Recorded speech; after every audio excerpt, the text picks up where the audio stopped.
Next, we're going to move to the right wing section of the checklist. Number 1 is going to be the wing inspection light here. We're going to make sure that the window is clear and that the bulb is there. Number 2, wing leading edge scoop. You want to make sure that that is clear, and that is underneath the wing right here. Again, you want to make sure that that is clear. Number 3 is going to be the generator air inlet nacelle. Underneath the engine nacelle itself is that scoop right here. We want to make sure that it is clear.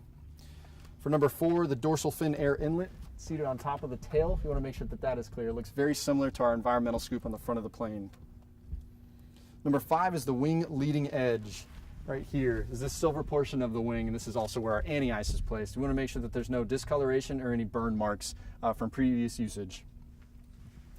As we move along the wing here, good technique is to run your hand on both the top and bottom portions to make sure that there are no screws hanging out. Number 6, we're going to move to the fuel filler cap. We want to check it. We want to make sure that it is seated facing aft and that it is flush with the top of the aircraft. Number 7, the fuel tank pressurization scoop underneath the wing is right here. We want to make sure that that is clear. Number 8, we'll move along to the wingtip vent scoop. Right here at the very end of the wingtip, we want to make sure that that is clear. Number 9, the navigation anti-collision strobe lights. We want to make sure that the bulbs are here and that they are in good condition. Number 10, the wing anti-ice air exhaust port is on the aft portion of the wing. Right here, we want to make sure that that is clear. Number 11, the roll trim tab. We want to make sure that that is checked as well. Normally, it should be flush with the wing itself when you first get to the aircraft, but it may be a little off center for whatever reason. Static wicks, there are going to be 3. Again, there are 3 on each wing, and there are going to be 6 on the tail, so a total of 12. You need all static wicks before you can go fly. Number 13, the spoilers. You want to make sure that these are in good condition and that they're flush. I would not put your hands on them because any inadvertent access of the yoke for any of the other pilots in the aircraft may get your fingers caught and cause some damage.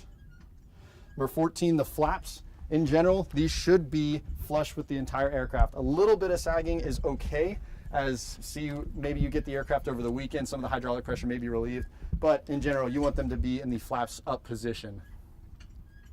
Next, we're going to move to the main gear.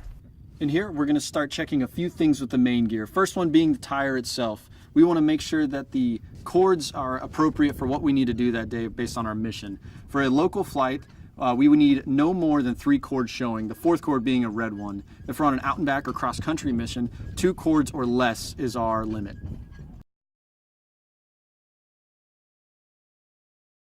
Next, we'll move to the electrical bundle. You want to make sure there's no excessive wear or chafing and that they're appropriately set here.